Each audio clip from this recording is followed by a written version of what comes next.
I hold the world record, I swear, for being the only guy who had his house bulldozed by a homeowners association he didn't even legally belong to. Look, it's not exactly a Guinness entry I strive for, but the sheer, breathtaking audacity of the whole thing. That's a story worth telling, a wild ride of suburban tyranny and the kind of cold, methodical justice that truly warms a federal investigator's heart. If you've got a moment, grab yourself something strong, because this insane saga started not with a bang, but with a stiff, beige envelope tucked under the rusty handle of my granddad's old mailbox. And I promise you, by the time we're done, you'll never look at a subdivision or a velvet rope the same way again. It all started with a house, my grandpa Arthur's house. He built it himself back in the late 60s, a sturdy, unassuming brick rancher on 5 beautiful acres that, back then, was the middle of nowhere, just a perfect island of solitude. Arthur was a civil engineer, a man who lived by 2 codes: solid foundations and absolutely clear property lines. Ironically, those 2 core beliefs would become the very things they tried to erase. When he passed, he left the land, parcel 47X19, to me. Now, my day job is crucial to this story. I'm a federal financial crimes investigator. I spend my life untangling knots of white-collar fraud, chasing dark money, and building legal cases so detailed they don't need a jury. Because of that job, I lived in a city condo 2 hours away, and Arthur's place sat vacant, my quiet sanctuary for mowing and just breathing. My long-term plan was always to renovate and move in, trading the concrete jungle for the shade of those ancient oak trees Arthur loved so much. For the first year, everything was quiet, perfect. Then the development arrived. A company bought the 100 acres behind me and began constructing a sprawling, soulless subdivision they called the Hearthstone Commons, a name that, in hindsight, was just a masterclass in irony, given the heartlessness that followed. Suddenly, Arthur's 5 acres were bordered by a sea of identical beige houses with chemically green lawns, and with those houses came the HOA, and with the HOA came its queen, a woman named Ms. Penelope Vance. I first encountered her not in person, but through her signature, a loopy, arrogant scroll at the bottom of that first letter. It was on thick, embossed cardstock, cordially welcoming me, before informing me my initial HOA dues of $600 were past due, and a late fee had been applied. I honestly laughed it off. Just a mistake, a clerical error from an overzealous new group. I wrote a polite, simple letter back, explaining that my property, parcel 47X19, was not and had never been part of Hearthstone, including a copy of Arthur's original land grant and the official county plat map, clearly showing my 5 acres as a distinct, separate legal entity. I mailed it off certified, and I genuinely thought that was the end of it.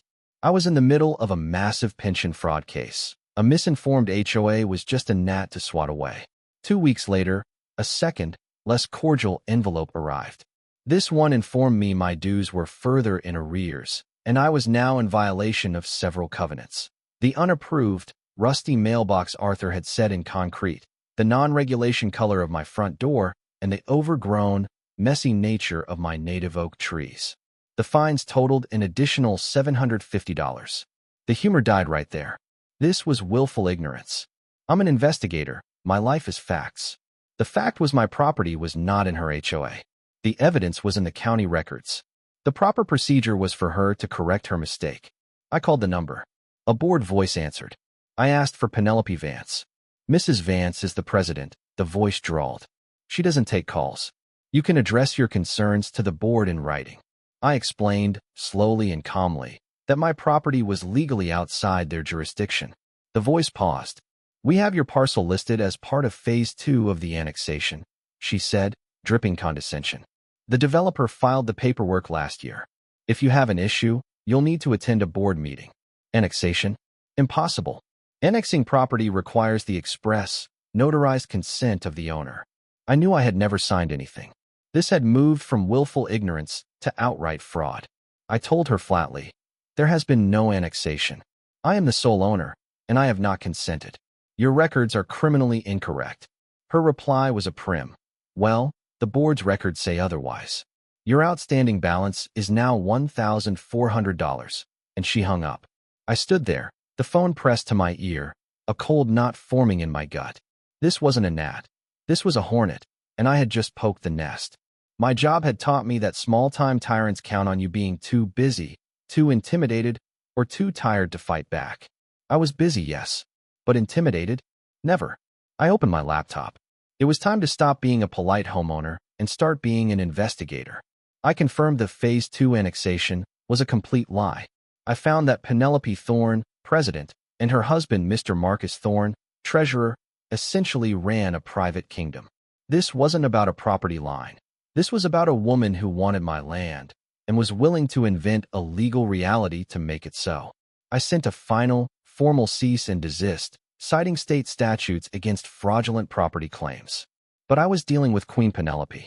A month later, a thick packet arrived, a formal notice of lien. They had actually done it, filing a fraudulent lien against Arthur's house for the total of $2,850 in fabricated dues, fines, and legal fees. They were threatening to foreclose on a house they had absolutely no legal claim to. The gall was stunning. I called my lawyer, Sarah. This is the most brazenly fraudulent lien I've seen in a decade, she confirmed. We'll file a motion to have it expunged and sue them for slander of title. But Arthur, her strategy is to make it so expensive and frustrating for you to fight that you just give up and sell the land cheap. The legal process began, slow and deliberately designed to bleed me dry. I got a crucial warning during a routine check-in from my neighbor, Mr. Leonard Hicks. Leonard, a retired land surveyor, was my eyes and ears. Arthur, Leonard said sadly, I've seen your plat map. You're not in the HOA. But that woman, she doesn't care about facts. She cares about control. And she wants that big oak tree gone. He pointed.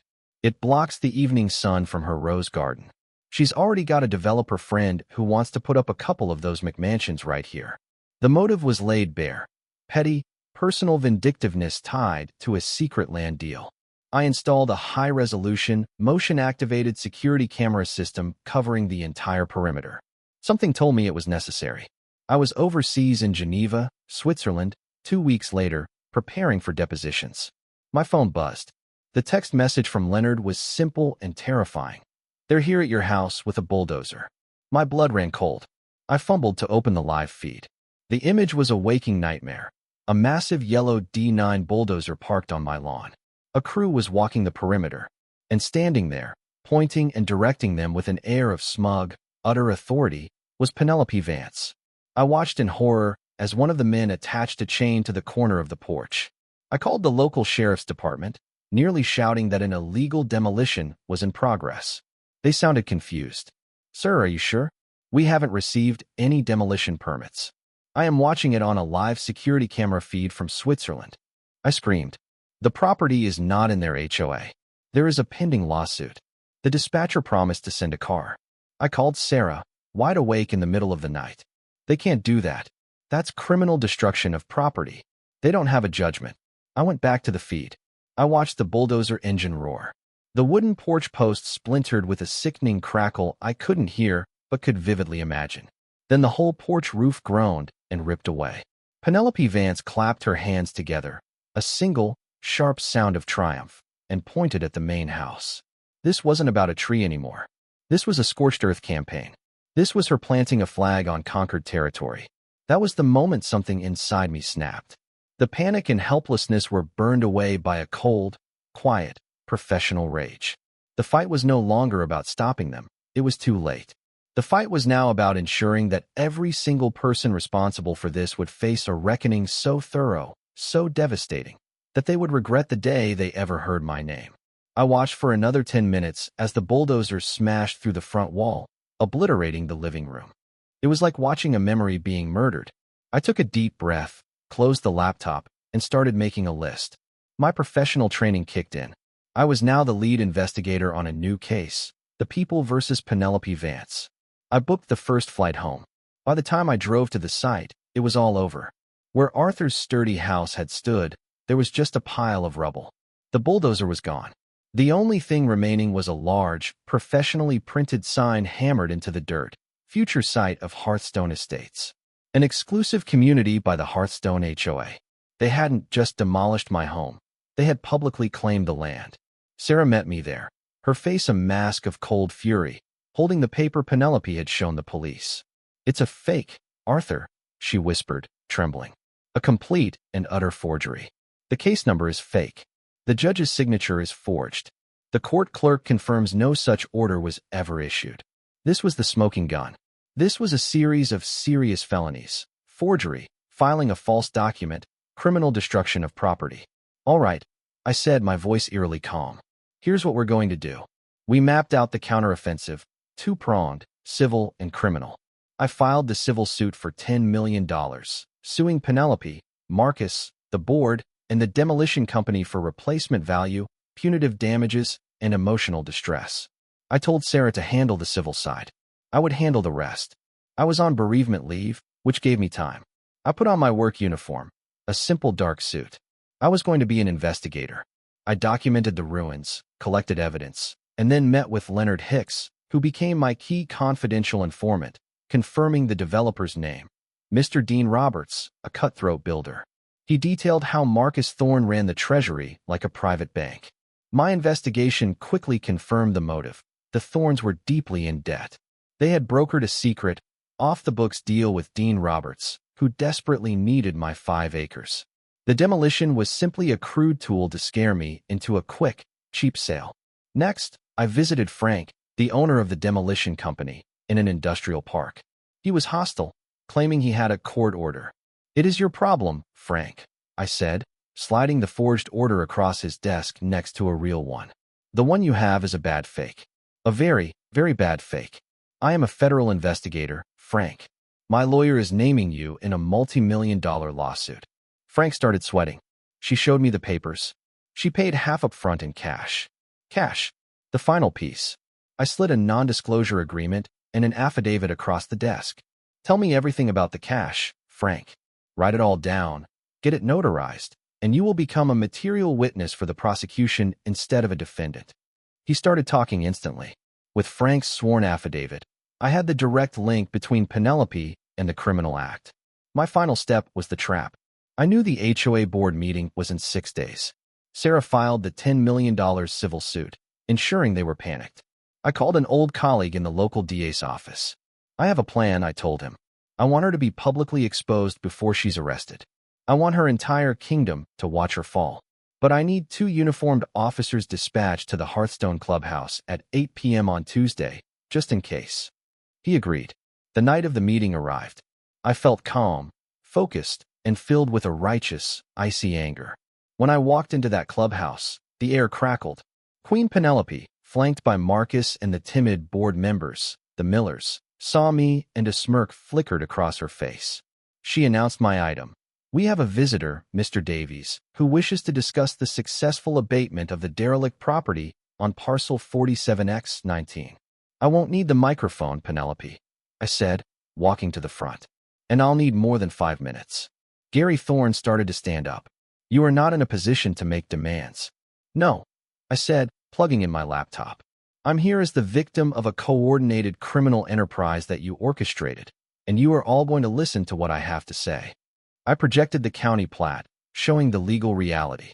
I walked them through the entire history. The fines, the fraudulent lien, the $10 million civil suit hanging over their heads. Then I put up the forged court order. To achieve her goal, Mrs. Vance did not turn to the law. She broke it. This is the document she gave to the demolition company and the sheriff's deputies. It's a forgery. Beside it, I projected a real court order, detailing the fabricated seals and the clumsy fake signature. A gasp went through the room. And how did she pay for this criminal act? I continued, looking directly at Marcus Thorne, whose face was now gray. She paid the demolition company with $15,000 in cash. Cash that is unaccounted for in the treasurer's report you just gave. Marcus. Marcus looked utterly ill. Penelope stood up, her face a mask of fury. "This is slander. These are outrageous lies. You are trespassing, and I am ordering you to leave this property immediately." Security. 2 hapless security guards started to walk towards me.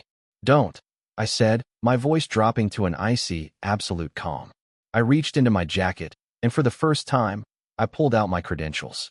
I flipped open the leather wallet and held up the golden badge for them, and then for Penelope to see. "I am a federal investigator with the United States Department of Justice. I announced, my voice filling the now deathly silent room. And what I have uncovered here is not slander.